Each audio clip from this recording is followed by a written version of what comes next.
People who are with narcissists can find it very difficult to comprehend. How can somebody who says they love you always feel the need to put you down? How can somebody who is meant to look after you and be your partner, somebody there to support you, being a reliable figure, how can they just make you feel unstable, confused, constantly, and seemingly be okay with it? And not just that, when they see you okay or when they see you feeling stable, all of a sudden they seem to have a problem with that and they do something to destabilize you, take you down. At a certain level, a lot of what narcissists do, and some people might say just about everything narcissists do, is they're testing you. They're testing your willpower, they're testing your strength, they're testing your fortitude. And what I mean by that is, at some point earlier on, the narcissist would have noticed that you have certain shortcomings about yourself, and the narcissist has learned to exploit those shortcomings.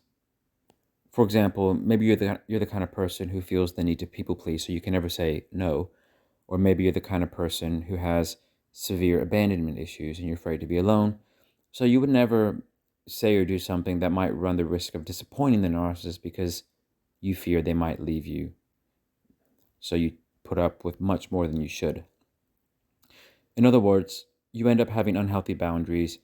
You end up giving the narcissistic perpetrator too much space to use you as they wish. So that's what narcissists do. They kind of play you against you. And because they know where your shortcomings are, they'll they'll devalue you, they'll do things to get the supply, get their needs met out of you in certain ways that are not healthy for you. But because those things are pushing up against your fears, your traumas, your core wounds, they know that you'll be afraid to put a stop to it because there could be repercussions for you that you're too afraid to face. But sometimes people decide, you know what, I've had enough.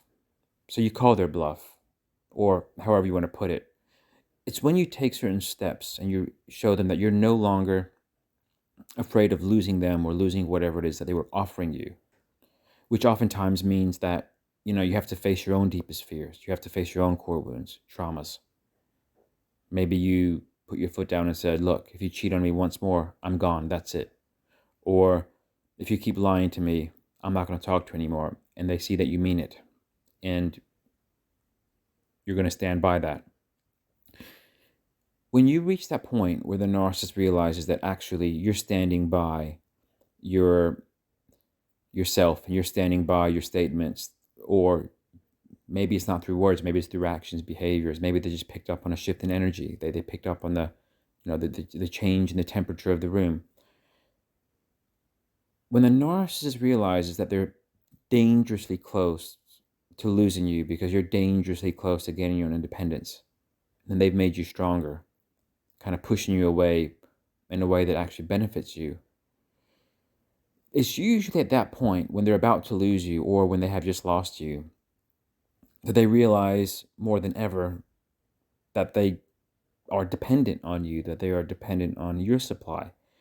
They were always trying to confuse you to make you feel dependent on them, whereas actually now they feel like they have a world of problems because they're losing the person they need, and now they don't know what to do about it because they've pushed you too far.